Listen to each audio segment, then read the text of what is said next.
এই যে দেখেন ময়ূর কোথায় উঠছে। যেটা সবসময় বলি যে ময়ূরগুলো উপরে চালার উপরে ওঠে, ওয়ালের উপরে ওঠে, বাট ওরা কিন্তু দূরে কোথাও যায় না। ওদের কিন্তু ফেদার প্লাক করা নেই, আড্ডাবাজি করে আর কি। আসসালামু আলাইকুম everyone, welcome to my birds canvas. আপনাদের সাথে আছি আমি চাষি মানিক।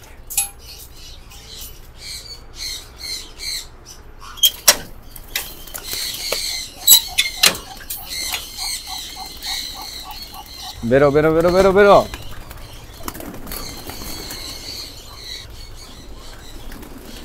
দেখেন ময়ূরগুলো কেমন ছুটাছুটি করতেছে। ময়ূরগুলোকে আজকে আগেই ছাড়া হয়েছে, কবুতরগুলোকে একটু লেটে ছাড়া হইলো।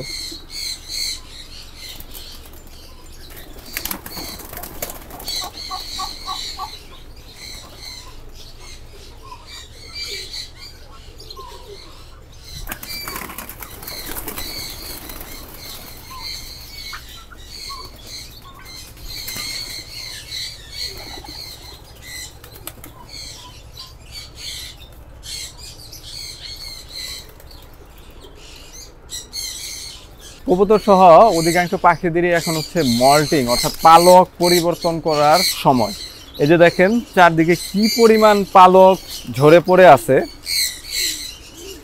দু একদিন পরে পরে ঝাড়ু দেওয়া হয়, তারপরেও এরকম একদম ভরে গেছে। তো আর মাসখানেকের মধ্যেই মোটামুটি ভাবে সবারই মল্টিং ক্লিয়ার হয়ে যাবে।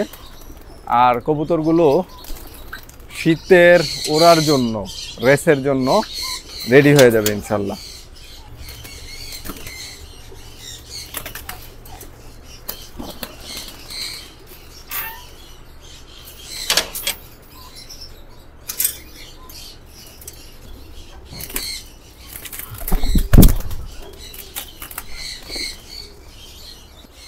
তো আমাদের মাটি ভরাটের পরে এই দিকে কিন্তু হাঁস এবং কচ্ছপের সেট আপ করেছি আমরা।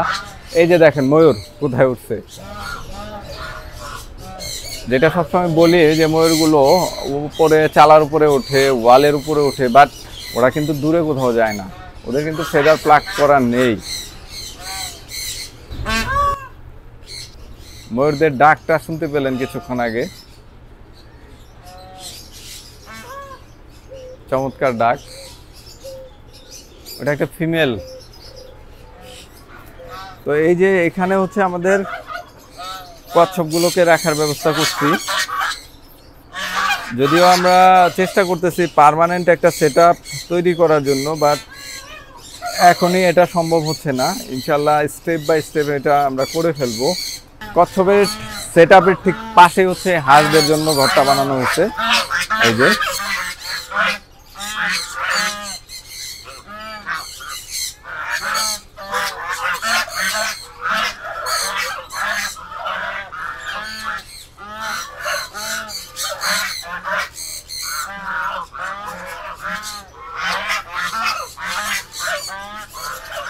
হাঁসরা যেন এই জায়গায় উপরে উঠে ট্যাঙ্কে গোসল করতে পারে, সেজন্য কিন্তু চমৎকারভাবে সিঁড়ি বানায় দেওয়া হয়েছে। দেখেন এদিক দিয়ে উঠবে, উঠার পরে এদিক দিয়ে দিয়ে ওইখানে ওই দিক দিয়ে নামবে, আবার গোসল শেষে ওই দিক দিয়ে উঠে এদিক দিয়ে নেমে চলে আসবে।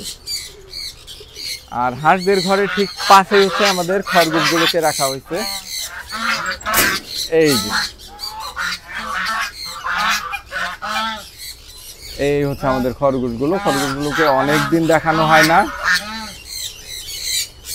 আলহামদুলিল্লাহ এই ঘরটাতে ওরা কিন্তু চমৎকার ভালো আছে, কারণ ঘরটা খাঁচার হওয়াতে এখানে কিন্তু ময়লা টয়লা আটকে থাকে না, লেগে থাকে না, যে কারণে একদম ড্রাই থাকে, শুকনো থাকে। তো আমরা চেষ্টা করতেছি যে স্টেপ বাই স্টেপ সব ধরনের প্রাণীদের জন্যই আলাদা আলাদা পার্মানেন্ট সেট আপ করে দিতে। কবুতরগুলো ছেড়ে দেওয়ার পরে দেখেন এখন যেহেতু ওদের উড়ানোর সিজন না, মল্টিংয়ের সময় চলতেছে, যে কারণে ওদেরকে আমরা প্রেশার দিই না ওড়ার জন্য। আর এই সুযোগটাই ওরা কাজে লাগাচ্ছে। আগে কিন্তু এই টিনের চালায় খুব একটা বসতো না, আর এখন ছেড়ে দিলেই সবাই এখানে আইসা বসে এবং হচ্ছে গিয়ে আড্ডাবাজি করে আর কি। পাখির সেটআপগুলোও অনেক কিছুই আপডেট করা হয়েছে, সেগুলো অন্য ভিডিওতে দেখাবো ইনশাল্লাহ। তো সুপ্রিয় দর্শক, আজকের ব্লগটি এখানেই শেষ করছি। দেখা হবে পরবর্তী ব্লগে। বার্ডস ক্যানভাসের সাথেই থাকুন। আল্লাহ আপনাদের সবাইকে ভালো রাখুক। আসসালামু আলাইকুম।